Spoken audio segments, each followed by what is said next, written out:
What's up everyone, Herson here, back at it again with another guide for Civ 6 multiplayer with a better balanced game mod. The topic for today, how to use the most important civic in the game, feudalism, to take your play to the next level. Let's get right into it. So, what makes this feudalism civic so important?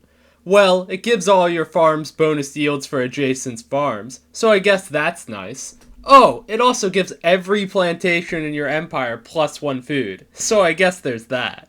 But those two aspects pale in comparison to the real reason you want feudalism, the serfdom policy card.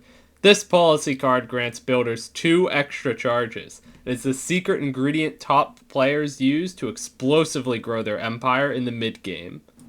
However, before we learn how to use feudalism, we have to learn how to reach feudalism on a good pace. This civic is a large part of the reason that culture is more heavily prioritized than science in the early game. For that reason, most of your early cities will want to get a monument online ASAP. As turn 30 rolls around, however, you'll find an even better way of generating culture than monuments, districts. And I'm not talking about just theater squares here. I'm also talking commercial hubs, campuses, and the ever-important government plaza. How do these districts generate culture, you may ask? It's all thanks to a little thing known as the Pen, Brush, and Voice Golden Age dedication. This nifty dedication bonus will grant all districts in your empire +2 culture and +1 gold. Not every civ will go Pen Brush as their first Golden Age dedication. Civs with bonuses to early faith generation, such as Poland and Russia, often opt to go for the Monumentality Golden Age dedication, and as such miss out on the free culture from Pen, Brush, and Voice. To compensate, these civs like to open with the governor Moshka in their capital, using the power of his first promotion to bolster their early culture. As an added bonus, Moshka also increases the passive spread power of their religion, saving them from having to buy missionaries. The governor Moshka is also the best option for when you fail to achieve your first golden age. Make sure to put him in a large city and grab his first promotion. The extra culture will help to compensate for the lack of a golden age dedication. If you're running a Magnus opener, this means delaying his second promotion. Your internal trade routes will just have to make do without the +2 food. We're now ready to start preparing for feudalism. As you start researching the civic, it's a good idea to slot in the Ilkum policy card for 30% extra production towards builders, and start pre-building them in preparation for feudalism. However, make sure you stop one turn shy of actually completing those builders, switching what your cities work on. You're waiting for feudalism to finish researching. Once you have it, you slot in the serfdom policy card for the extra build charges, and switch all of your cities back to producing the builders they had one turn left on. When you finish researching feudalism, the Ilkum policy card will disappear as it becomes obsolete.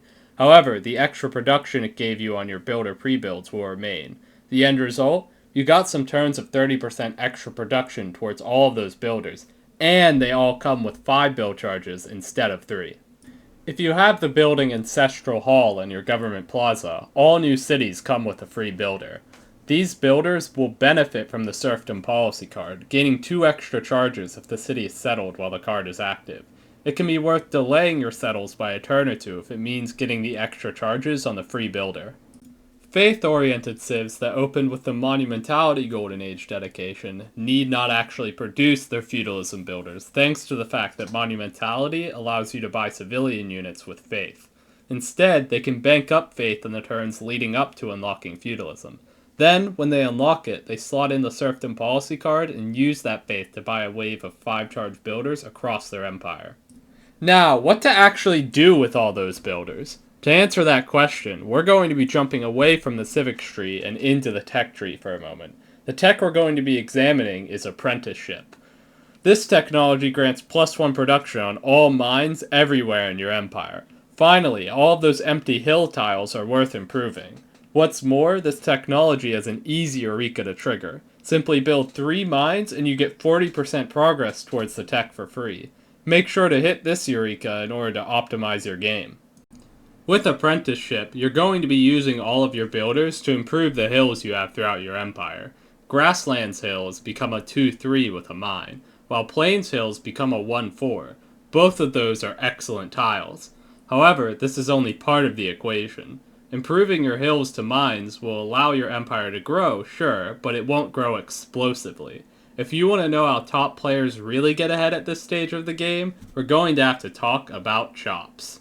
In Civilization VI, you can spend a build charge to remove forests, rainforests, marshes, and various bonus resources from a tile, which grants immediate boons to the city this is done in.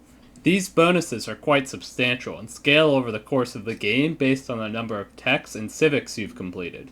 Because of the scaling, chopping a forest will always give an era-appropriate, powerful burst of production in the city it's done in. Deforestation is the name of the game here.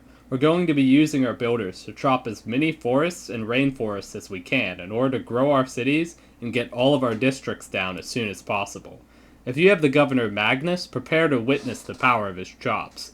The 50% extra yields he grants to feature removals in his city is nothing to scoff at. You're going to use these chops to build campuses, aqueducts, industrial zones, libraries, whatever you want. And believe me, with all the chops from your builders, you'll be building these fast. This is the stage of the game where you start becoming concerned with maximizing your science. After all, with the wave of serfdom-boosted builders making mines across your empire, production is no longer a concern. Whereas before you may have paced yourself through the tech tree, concerned by the fact that districts become more expensive with every tech you've completed, now is the time to cast away that restraint. Now that you're building libraries, start making sure you're putting envoys into blue city-states for those juicy bonus yields. For maximum efficiency, make good use of the policy card that doubles envoys sent to city-states where you currently have 0 envoys. With all that covered, you're now ready to take on the Civ VI mid-game.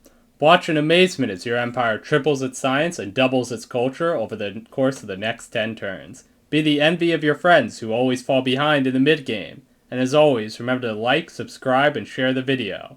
Follow me on Twitch, the link is in the description. See you in the next one!